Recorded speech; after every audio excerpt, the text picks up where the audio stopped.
Fala seus ricos, tudo bem com vocês? Meu nome é Marco Antônio e você está no canal que te deixa cada dia mais rico. E para você que me acompanha aqui há mais tempo, você deve saber que a taxa Selic tem uma expectativa de subir agora nessa reta final do ano e possivelmente continuar subindo no início de 2025. Talvez você inclusive já tenha visto algumas notícias falando sobre isso. Eu vou citar algumas aqui. Por exemplo, no G1 nós tivemos uma notícia recente, saiu no dia de ontem, na segunda-feira, falando que a taxa de juros no Brasil vai subir enquanto a taxa de juros americana vai cair. E uma notícia mais pessimista ainda do Banco Itaú, dizendo que a Selic vai subir 0,25 ponto percentual agora em setembro e fechar 2024 em 11,75%, o que implicaria em uma alta de 1,25 ponto percentual referente ao dia que eu estou gravando esse vídeo, que é na terça-feira, antes da reunião do Copom, e ele deve sair na quinta-feira. E muitos de vocês me perguntam onde que encontra essas expectativas para a taxa de juros. Eu vou mostrar aqui onde que você encontra a expectativa para a taxa Selic meta. Basta você vir no Google e pesquisar opções de Copom, você vai cair aqui no site da B3, clicando aqui você já chega nessa parte com as expectativas para as reuniões do Copom, considerando o momento atual, que podem mudar também. As expectativas de curto prazo, elas tendem a se manter. Por exemplo, a reunião vai ser amanhã e hoje nós temos esse aumento esperado de 0,25 pontos percentuais, então provavelmente será um aumento de 0,25 pontos percentuais. Agora, para as próximas reuniões que a gente consegue pesquisar aqui para novembro e dezembro, as expectativas já variam um pouco mais porque é um prazo um pouco maior,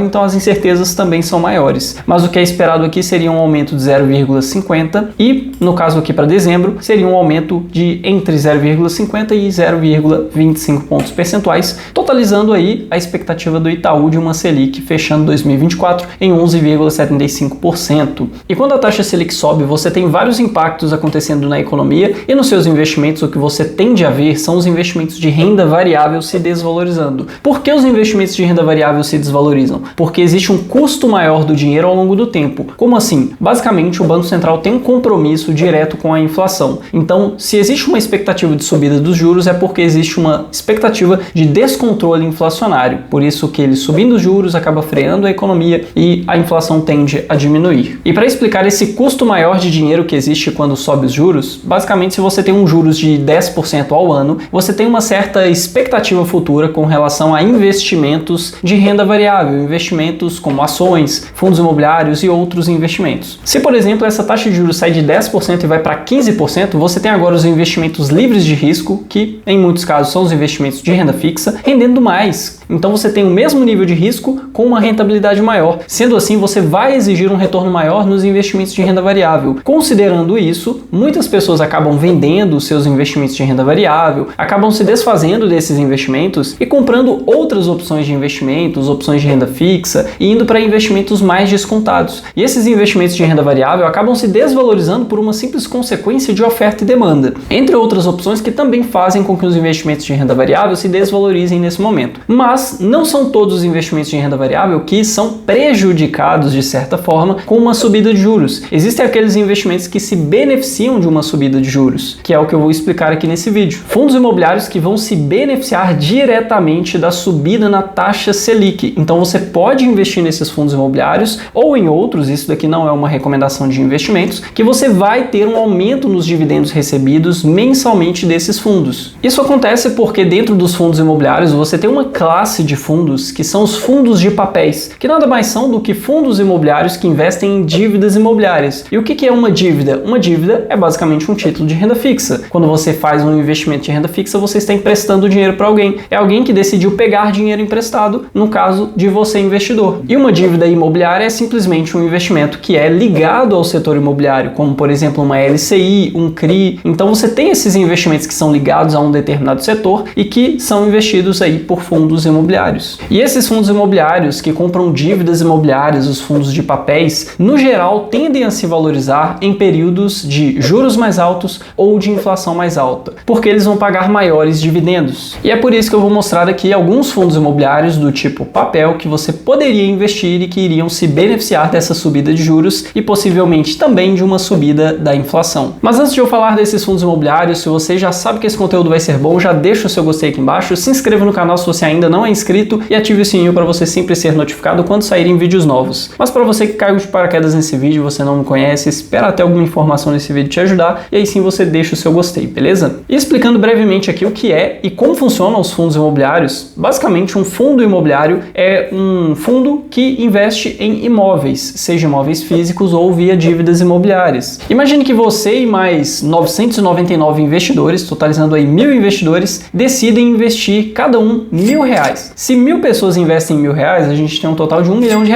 Esses R$1 milhão poderiam ser utilizados para comprar um apartamento ou vários apartamentos. Você poderia inclusive se juntar com mais pessoas e comprar um condomínio inteiro. Então um fundo imobiliário é basicamente isso, uma junção de milhares e milhares de investidores, onde cada um pode investir uma quantia pequena, porque cada cota do fundo é barata. Então você consegue deter ali um fundo imobiliário com R$10, com R$20, com R$100, depende do fundo imobiliário. Eu vou mostrar aqui alguns fundos imobiliários que custam próximo de R$10 e um outro que custa próximo aí dos R$100. Então com esse valor você já consegue ter um pedacinho de um fundo imobiliário, que é basicamente isso que eu expliquei, milhares e milhares de pessoas investindo em um mesmo fundo, investindo nos mesmos imóveis. E os aluguéis recebidos por aqueles imóveis, os juros recebidos das dívidas desses CRIs, que muitos fundos são de papéis, são repartidos de forma proporcional para os investidores. E tudo isso de forma isenta, porque dividendos de fundos imobiliários não possuem imposto de renda. Para você entender de uma forma bem fácil, um fundo imobiliário é a mesma coisa de você pegar o seu dinheiro, investir em um imóvel e colocar esse imóvel para alugar e receber o aluguel desse imóvel. Com a diferença de que você vai ter muito menos burocracia, muito mais diversificação de inquilinos e de imóveis e ainda por cima isento de imposto de renda naquele valor que você recebe de aluguel. Além de poder investir com uma quantia muito pequena ao invés de ter que desembolsar centenas de milhares de reais para a construção de apenas um imóvel. E agora eu vou mostrar esses fundos imobiliários para você, mas antes eu tenho dois avisos aqui. O primeiro deles é que para você que gosta de investimentos de renda fixa, quer aprender mais sobre esse universo dos investimentos de renda fixa, saber como escolher, quando escolher cada tipo de investimento, saber as diferenças que existem, quais são as variáveis econômicas que influenciam os investimentos de renda fixa, nos dias 3 e 4 de outubro eu vou fazer uma imersão Segredos da Renda Fixa ao vivo aqui no YouTube às 19 horas. Eu espero que você esteja presente nessa imersão e para não correr o risco de você esquecer, vem aqui na descrição do vídeo e entre no nosso grupo do WhatsApp. Lá você vai receber não apenas informações da imersão, como também materiais, comunicados, notícias, coisas que acontecerem no mercado de investimentos e que impactarem de alguma forma os investimentos de renda fixa. O segundo aviso é que eu tenho um curso de investimentos, que é um treinamento completo de educação financeira, que eu já fiz várias turmas, estamos entrando agora na 4ª turma, que vai ser no mês de outubro. Nesse treinamento eu ensino sobre mentalidade, renda fixa, renda variável, como investir no exterior, tem também aulas bônus de previdência privada, planejamento de aposentadoria e até mesmo como fazer a sua declaração de imposto de renda na prática. Esse curso já passou por várias turmas e essa será a última turma do ano e será a última turma com esse preço atual. Depois disso o curso vai passar por uma série de atualizações e já no próximo ano o preço será completamente diferente. Então eu faço aqui um convite para você que, se você quiser aprender a investir, aprender a diversificar o seu patrimônio, montar uma carteira anticrise, uma carteira diversificada com ativos do mundo inteiro, realmente estruturar uma carteira de investimentos completa, vem aqui na descrição do vídeo e faça sua pré-matrícula para esse treinamento. Dito isso, agora vamos aqui mostrar os fundos imobiliários que se beneficiam da alta da taxa Selic. E o primeiro fundo que eu vou mostrar aqui é o MXRF11. Você provavelmente já ouviu falar nesse fundo imobiliário. De todos esses daqui, 3 estão na minha carteira de investimentos e um apenas não está. São 4 fundos que eu vou mostrar aqui para você. E isso daqui não é uma recomendação de investimentos, não significa porque está na minha carteira de investimentos que você deve investir, porque eu investi em um momento e pode ser que eu não invista mais. A ideia é que você aprenda a analisar os fundos imobiliários e entender por que um se beneficia, por que o outro é prejudicado e como analisar os fundos imobiliários de uma forma bem mais detalhada, beleza? Então, vindo aqui no site Funds Explorer, que é por onde eu analiso fundos imobiliários, você consegue ver que esse fundo está nesse momento custando R$10,02. Então você com esse valor já consegue adquirir uma cota desse fundo e já receber aqui dividendos, que no último mês foi de 9 centavos. Ele distribuiu um dividend yield, que é um dividendo em relação ao valor da cota atual de 12,31% no ano.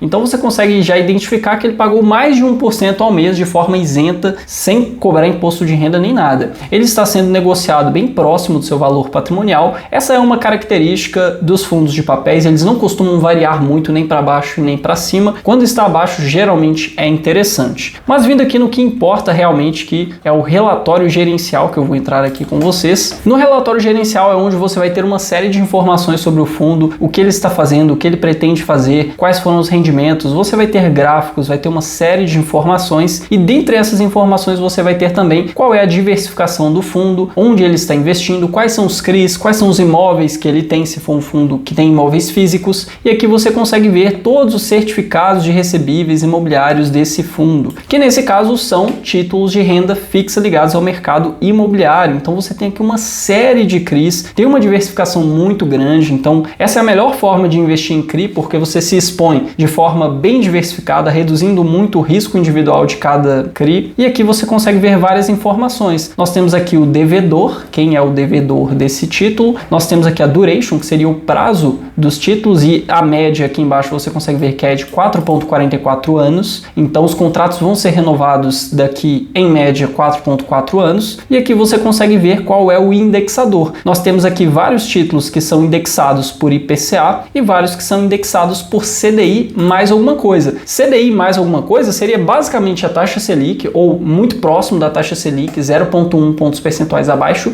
mais uma taxa, e essa taxa aqui é, por exemplo, CDI mais 3,75%, mais 2%, mais 2,5%. Então você tem a taxa Selic mais um acréscimo que você vai ter aqui de taxa pré-fixada. Então esse fundo se beneficia de uma subida de juros e também de uma subida do IPCA, uma subida da inflação. Se o IPCA subir, você tem aqui IPCA mais 7,75%, mais 9%, então são taxas bem interessantes. Geralmente os fundos imobiliários conseguem CRIs com uma qualidade de rentabilidade muito maior do que nós investidores pessoa física. Outro fundo que eu vou falar aqui é o VGIR11, que é um fundo também bem conhecido, é um fundo de base 10, custando aqui próximo de R$10 por cota, distribuiu nos últimos 12 meses 13,01% de dividend yield, é negociado próximo do seu valor patrimonial, e olhando aqui no relatório gerencial, nós temos também várias informações desse fundo. Aqui você consegue ver que ele tem 78,3% de CRIs e tem aqui um valor em caixa, que seria 21,7%, e desses CRIs, 100% é atrelado ao CDI. Então esse fundo aqui é 100% influenciado pela variação na taxa de juros, por isso que nesse momento ele iria se beneficiar bastante. Então tem aqui CDI mais 5, CDI mais 4, CDI mais, pelo visto aqui a maioria é CDI mais 4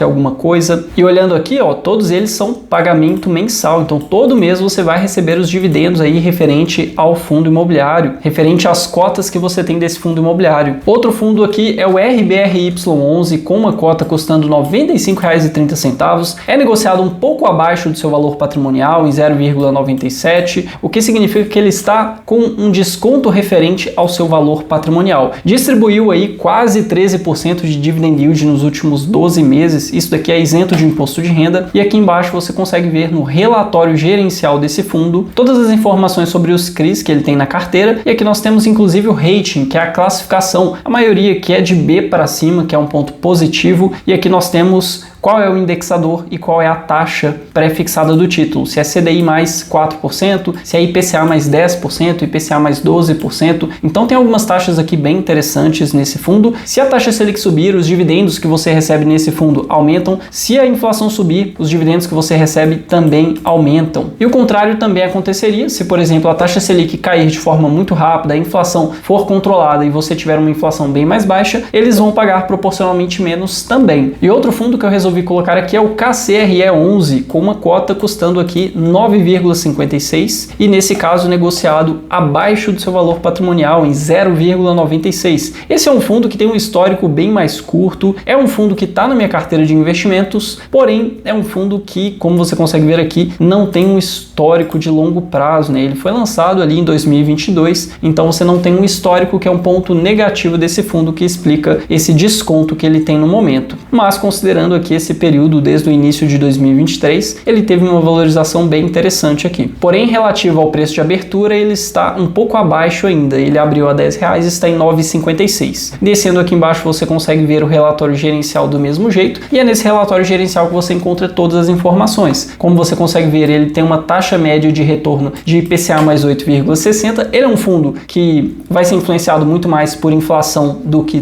taxa de juros, o que é um ponto positivo quando você considera uma diversificação. Se você tiver somente fundos de papéis que são ligados ao CDI, você vai ter somente a taxa de juros, somente a taxa Selic influenciando os seus fundos imobiliários. Nesse caso aqui, você tem uma diversificação de IPCA, onde ele tem 92% atrelado a IPCA e uma pequena parte atrelada ao CDI. Eu decidi colocar ele aqui por último, principalmente porque ele é indexado por IPCA em sua maioria e não por CDI. E aqui embaixo você tem todos os CRIs desse fundo, tem aqui indexador IPCA, é a maioria, como eu falei, e IPCA mais 8, IPCA mais 7, IPCA mais 8. Lembrando que CRIs são isentos de imposto de renda, por isso que você tem os seus dividendos já isentos de imposto de renda, sem descontar nada e ainda por cima em uma excelente taxa de rentabilidade. E basicamente no vídeo de hoje é isso, eu espero que esse vídeo tenha te ajudado. Se te ajudou, já deixa o seu gostei, se inscreva no canal, ative o sininho, compartilhe esse vídeo com algum amigo, um parente que precisa dessas informações. Com isso eu me despeço e nos vemos no próximo vídeo.